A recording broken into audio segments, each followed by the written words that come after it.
విజయవాడలో food safety అధికారులు దాడులు చేశారు. స్వీట్ షాపుల్లో 4 బృందాలుగా తనిఖీలు చేశారు. పలు చోట్ల లైసెన్స్ లేని కేంద్రాలను గుర్తించారు. నోటీసులు జారీ చేశారు ఫుడ్ సేఫ్టీ అధికారులు.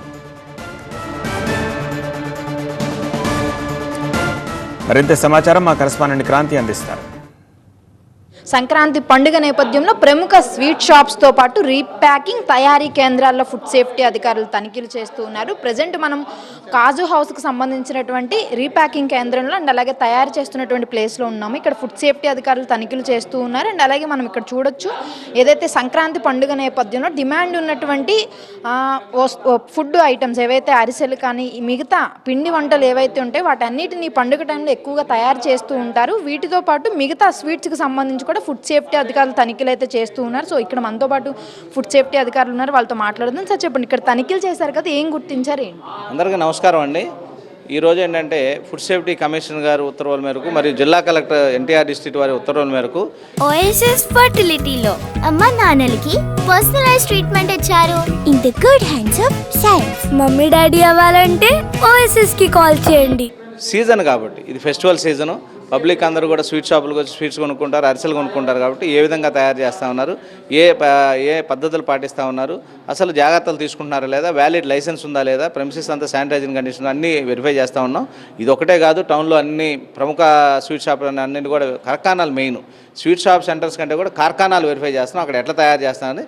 దానిలో భాగం నిమిత్తం క్యాజీ హౌస్ కార్ఖానా రావడం జరిగింది. వాస్తవంగా వీళ్ళు రెస్టారెంట్ లైసెన్స్ తీసుకున్నారు. ఇది వాస్తవంగా మ్యానుఫ్యాక్చరింగ్ లైసెన్స్, రీప్యాకింగ్ లైసెన్స్. వీళ్ళు ఏంటంటే క్యాజు ప్రొడక్ట్స్ అన్ని కూడా రీప్యాక్ చేస్తూ ఉన్నారు. వీళ్ళకి వచ్చే పదార్థాలు ముడి సరుకుల మీద వ్యాలిడ్ లైసెన్స్ కానీ లేదు, వ్యాలిడ్ రీప్యాకింగ్ లేబులింగ్ లేదు. తర్వాత వీళ్ళు రీప్యాకింగ్ చేసిన తర్వాత కూడా కరెక్ట్ లేబులింగ్ లేకుండా తయారు చేస్తున్నారు. తర్వాత మేము మ్యానుఫ్యాక్చరింగ్ ఇక్కడ పైభాగంలో మ్యానుఫ్యాక్చరింగ్ చేస్తూ ఉన్నారు. వాళ్ళకి శానిటైజింగ్ కండిషన్స్ లేవు, లోపలికి వస్తూ ఉంటేనే వాసన వస్తూ ఉంది, మురుగు వాసన వస్తూ ఉంది, అవి కూడా అరికట్టలేకపోతూ ఉన్నారు. తర్వాత వీళ్ళకి మెడికల్ సర్టిఫికేట్స్ అడిగితే మెడికల్ సర్టిఫికేట్స్ లేవు. ఎందుకంటే టీబీ స్క్రీనింగ్ చేసుకోమని చెప్తా ఉన్నాం. ప్రతి వాళ్ళు డైరెక్ట్ కాంటాక్ట్ విత్ ఫుడ్ కాబట్టి టీబీ స్క్రీనింగ్ చేసుకోమని చెప్తున్నాం. ఆ సర్టిఫికేట్స్ కూడా లేవు. వీటన్నిటికీ మేము శానిటైజింగ్ కండిషన్ నోటీస్ ఇస్తూ ఉన్నాం. తర్వాత ఏదైతే అనుమానాస్పదంగా ముడి సరుకులు ఏదైతే ఉన్నాయో కలర్స్ కలిపి ఉన్నాయి, ఆ కలర్స్ ఉన్నాయో కూడా శాంపిల్ తీస్తున్నాం, అనాలిసిస్ పంపిస్తున్నాం. అనాలిసిస్ రిపోర్ట్ వచ్చిన తర్వాత వీళ్ళ మీద కఠిన చర్యలు తీసుకోవడం జరుగుతుంది. వీళ్ళు ఒకటే కాదు, టౌన్లో చాలామంది లైసెన్స్ లేకుండా తర్వాత సరైన పద్ధతులు పాటించకుండా తయారు చేస్తూ ఉంటున్నారు. చిన్నపిల్లలు తినేయని కూడా వాళ్ళ మీద దృష్టి సారించాం, వాళ్ళందరి మీద కఠిన చర్యలు తీసుకుంటాం. సార్, ఈ స్వీట్స్ కానీ ఏవైతే పండుగ టైంలో తయారు చేసేటటువంటి పిండి ఐటమ్స్ కానీ వీటన్నిటిలో కూడా ఎక్కువగా కలర్స్ వాడటం కానీ, నూనెకి సంబంధించి కానీ అండ్ అలాగే ఎక్కువగా మెటీరియల్స్ మొత్తంలో ఎక్స్పైరీ డేట్ లేకుండా ఇష్టానుసారంగా వాడుతున్నారు కదా, వాటి వల్ల జరిగే నష్టాలు ఏంటి, ఎలాంటి చర్యలు తీసుకుంటున్నారు ఎలాంటి వాళ్ళు? వాస్తవంగా ఏంటంటే ఇప్పుడు నూనె కానీ నెయ్యి కానీ 3 times కంటే ఎక్కువ వాడితే టోటల్ పోలార్ కాంపోనెంట్స్ పెరుగుతాయి, అవి క్యాన్సర్ కారకాలు. తర్వాత ఎక్కువ రంగులు వేస్తే ఇవన్నీ సింథటిక్ ఫుడ్ కలర్స్ వాడతాం, అవి కూడా క్యాన్సర్ కారకాలు.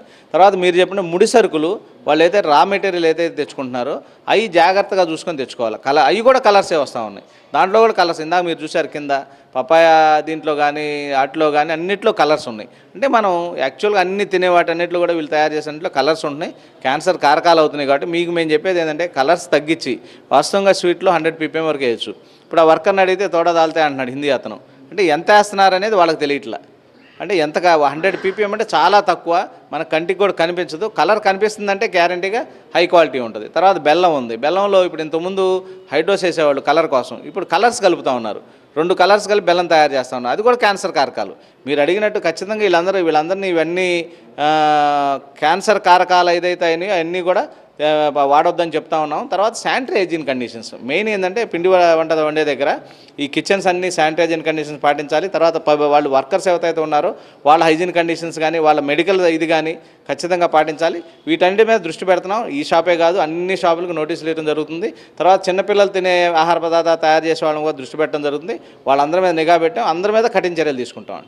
సో ఇది ఓవరాల్గా అయితే సిటీ వ్యాప్తంగా మొత్తం ఇవాళ 5 ప్రత్యేక బృందాలుగా తనిఖీలు చేస్తూ ఉన్నారు. ఖచ్చితంగా ఎక్కడ ఫుడ్ సేఫ్టీకి సంబంధించినటువంటి రూల్స్ పాటించడం లేదో వారిపైన కఠిన చర్యలు తీసుకుంటామని హెచ్చరికలు జారీ చేస్తున్నారు. ఇవాళ తనిఖీలు చేసిన చాలా ప్రాంతాల్లో అక్కడ కనీసం లైసెన్స్ లేకపోవడం, మ్యానుఫ్యాక్చర్కి సంబంధించినటువంటి రూల్స్ ఏవైతే ఉంటాయో అవేవి కూడా వాళ్ళు పాటించకపోవడంతో పాటు క్యాన్సర్కి కారణమైనటువంటి కొన్ని రూల్స్ని అతిక్రమించి వాడుతున్నారనేటువంటి విషయాన్ని కూడా గుర్తించారు. వాళ్ళకు నోటీసులు ఇవ్వడంతో పాటు సీజ్ చేస్తామని చెప్పి కూడా హెచ్చరికలు జారీ చేస్తూ ఉన్నారు. కెమెరామెన్ సుధీర్తో క్రాంతి, TV9 విజయవాడ నుంచి.